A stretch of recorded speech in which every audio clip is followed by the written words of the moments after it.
The 911 dispatcher's voice crackled through the patrol car radio with the kind of steady calm that only came from years of handling chaos.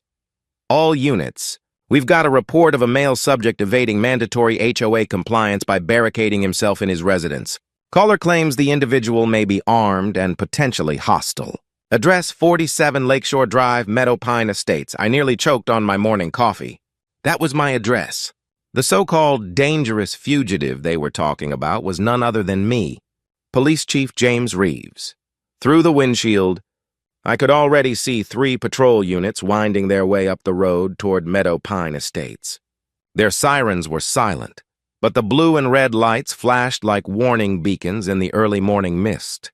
I set my travel mug down, straightened my badge out of habit, and stepped from my unmarked sedan just as the first squad car rolled into my driveway. Deputy Walsh was the first to emerge, hand instinctively drifting toward his duty belt before recognition dawned across his face. "Chief Reeves," he said, sounding equal parts confused and embarrassed. I gave him a dry smile. "Morning, Walsh. Let me guess. Patricia Hartwell?" His shoulders slumped as he keyed his radio. "Dispatch, this is Unit 12. We've made contact with the subject at 47 Lakeshore. It's Chief Reeves." False alarm. "Repeat, false alarm," a tired sigh echoed back through the static. "Copy that, Unit 12. Third false call from that address this month. My name is James Reeves, and at 44 years old, I thought I'd seen it all in my 20-year law enforcement career. After years as a detective lieutenant in the city, I'd accepted the position of police chief in the quiet lakeside town of Meadow Pine Valley, population 8,000 on a busy summer weekend. The job came with a nice pay bump, the promise of slower days, and more time to tinker with vintage motorcycles. I was expecting fewer midnight calls about gang activity, not a neighborhood tyrant. Enter Patricia Hartwell, the self-proclaimed empress of Meadow Pine Estates HOA. I'd bought my modest ranch-style home 6 months ago, lured by the calm surroundings and the close proximity to Lake Sterling.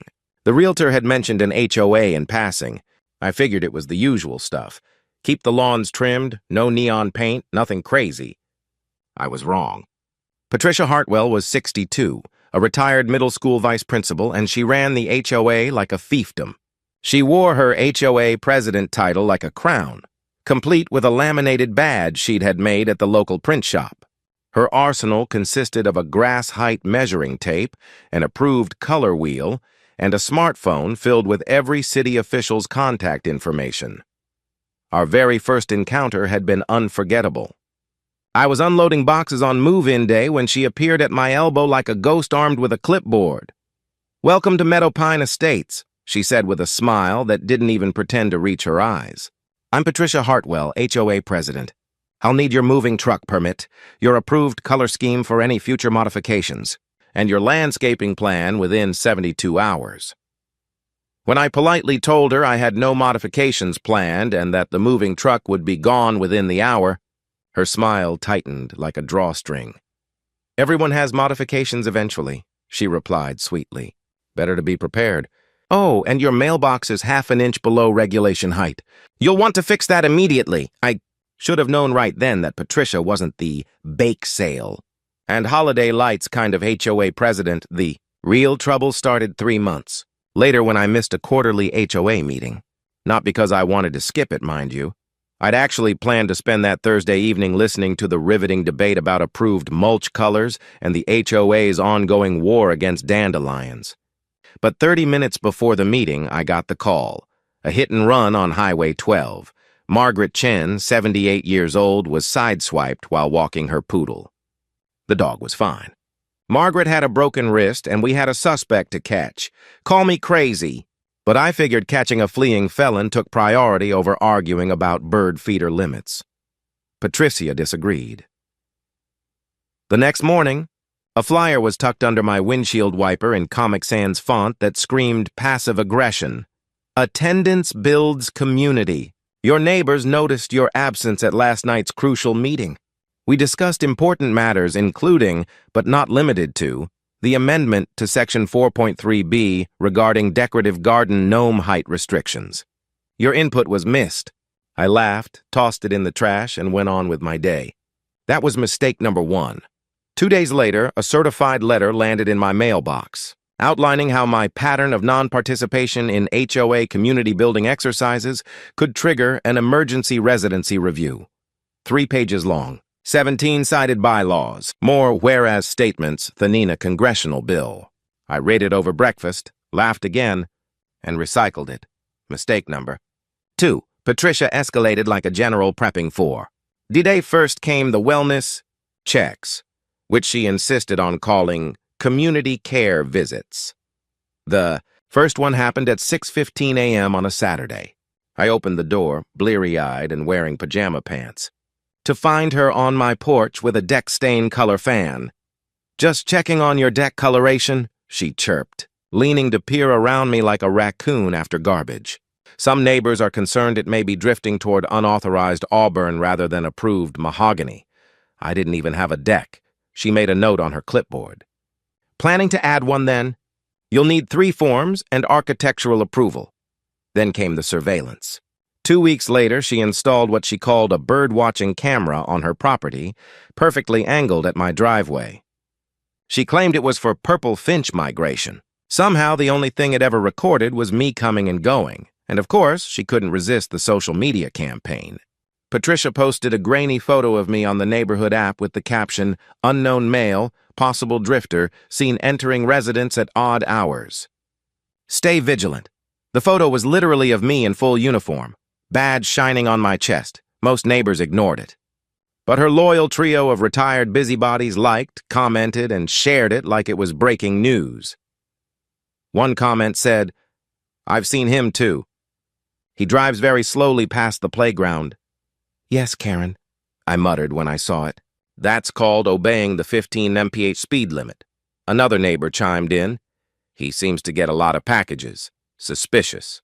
I was living in a small lakeside community. But thanks to Patricia, it felt like I'd moved straight into a surveillance state." The packages, of course, were nothing more sinister than car parts for my '67 Mustang restoration project. But in Patricia's world, apparently having hobbies was grounds for suspicion.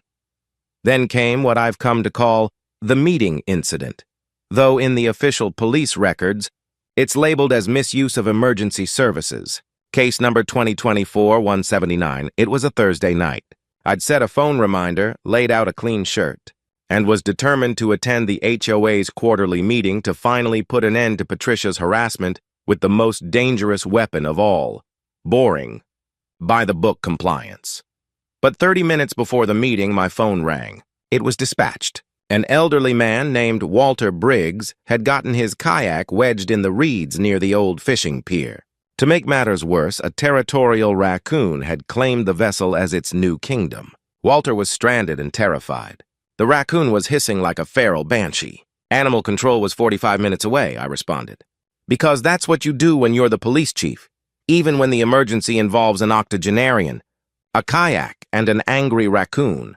An hour later, Walter was safely back on shore, and the raccoon was relocated after some delicate negotiations involving a long pole and a can of tuna. But by then, I'd completely forgotten about the HOA meeting. As I drove home, Patricia's house came into view, lit up like a Christmas display, every board member's car crammed into her driveway. I figured I'd find another passive-aggressive flyer on my windshield the next morning, or maybe a letter threatening residency review. What I didn't expect was Patricia calling 911. Later, when I reviewed the dispatch recordings for the official investigation, I nearly laughed out loud. Patricia had told the operator that a resident was barricaded inside his home, refusing to comply with mandatory community engagement protocols. She said she could hear violent yelling and erratic hammering coming from inside my house. She suggested, quite dramatically, that I might be mentally unstable and dangerous. For the record, the yelling was me singing along to Creedence Clearwater Revival while making dinner. The hammering was me installing a spice rack. The responding deputies were 3 officers I'd sworn in personally just 2 weeks earlier. Deputy Walsh later told me he'd never forget the look on his face when he realized they'd been dispatched to their own chief's house. Deputy Martinez said the red flag was when Patricia insisted they proceed with extreme caution because the subject might be Modifying property without authorization. Deputy Johnson just muttered something about overtime not being worth this level of absurdity. I stepped out of my house calmly, badge clipped to my belt, hands visible. Every movement measured, not for the deputies, but for Patricia, who was sitting in a lawn chair across the street, holding binoculars and stargazing through a cloudy sky. The radio chatter, of course, got picked up by every scanner hobbyist in town. Dispatch, Unit 12, Walsh said, trying not to sound mortified. We've made contact with the subject. It's Chief Reeves. Scene secure. No crime committed. False emergency call. Patricia rose to the occasion with all the subtlety of a bad community theater actress. Oh my goodness, Chief Reeves, she gasped, clutching her chest. I had no idea it was you. You weren't wearing your official badge when I saw you through the kitchen window, and I was so worried. When you didn't attend the mandatory meeting, I thought something terrible had happened. Deputy Walsh, God bless him, kept a straight face. Ma'am, did you identify yourself as an HOA official when you called 911? Patricia lifted her chin proudly. I am the duly elected president of Meadow Pine Estates Homeowners Association. It is my duty to ensure the safety and compliance of all residents. That was the moment I decided enough was enough.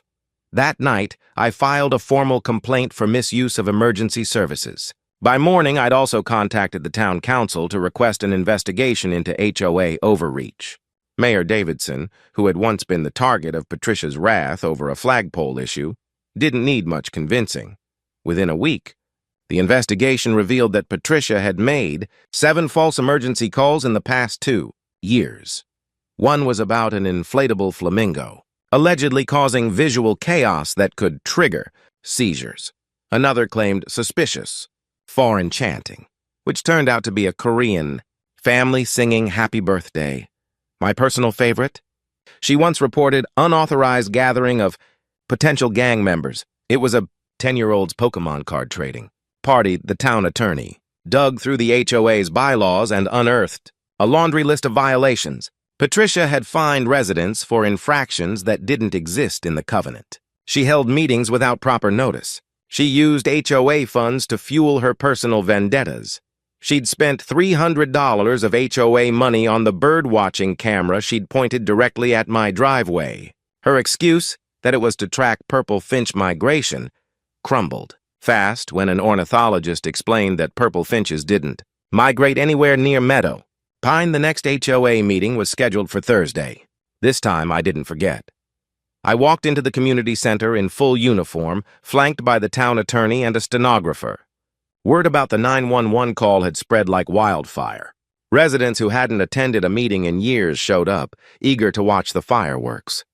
Patricia sat at the head table, gripping her wooden spoon, gavel, and trying to maintain her queenly composure as 2/3 of the room glared at her. She banged her spoon and tried to call the meeting to order. I raised my hand.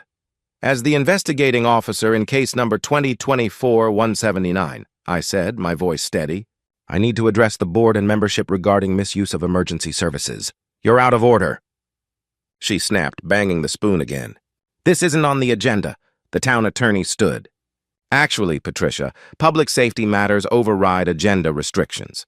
Section 12.4 of your own bylaws. What followed was methodical and devastating. I laid out each of the 7 false emergency calls, complete with dispatch audio and officer reports. I detailed the misuse of HOA funds, the illegal enforcement of fake rules, and the personal harassment campaigns. With each revelation, murmurs rippled through the room. Patricia's complexion shifted from red to purple to a sickly shade of pale. Then I dropped the final bombshell. Based on these findings, and in consultation with the town council, I announced, I'm proposing a vote to dissolve the Meadow Pine Estates Homeowners Association for repeated legal violations and abuse of authority. The room erupted. Someone clapped. Then another. Within seconds, 3/4 of the room was applauding. Patricia's spoon cracked against the table. You can't do this, she shrieked. I've given 5 years of my life to maintaining standards in this community. Bob Kowalski, a longtime resident, stood up. Patricia, you measured my grass with a ruler at 5:45 in the morning. Another woman added, You fined me because my garden hose was coiled counterclockwise instead of clockwise, an elderly man shouted from the back. You called the cops on my grandson's lemonade stand. Patricia tried to respond, but her microphone suddenly cut out. The staff blamed technical issues. The smirk on the sound tech's face told a different story. When the vote was called, 118 of the 123 residents voted to dissolve the HOA. Only Patricia and her 4 loyalists opposed. As the results were read aloud, Patricia stood abruptly, knocking over her water glass. "This is a coup!" she barked. "This is illegal! I'll sue every single one of you!" The town attorney calmly reminded her that dissolution was entirely legal with a supermajority vote under state property law. Soon after, Patricia was formally charged with misuse of emergency services, a misdemeanor that carried up to a $5,000 fine and possible jail time. 2 months later, she appeared before Judge Wheeler. She tried to argue she was performing her civic duty. The judge didn't buy a word. "Mrs. Hartwell," he said dryly, "calling 911 because someone missed your meeting is no to civic duty. It's criminal stupidity." He sentenced her to 100 hours of community service and a $3,000 fine. Patricia's jaw dropped. $3,000? But that's my cruise fund. Then, Judge Wheeler replied without missing a beat, I suggest you find a new hobby that doesn't involve wasting taxpayer resources.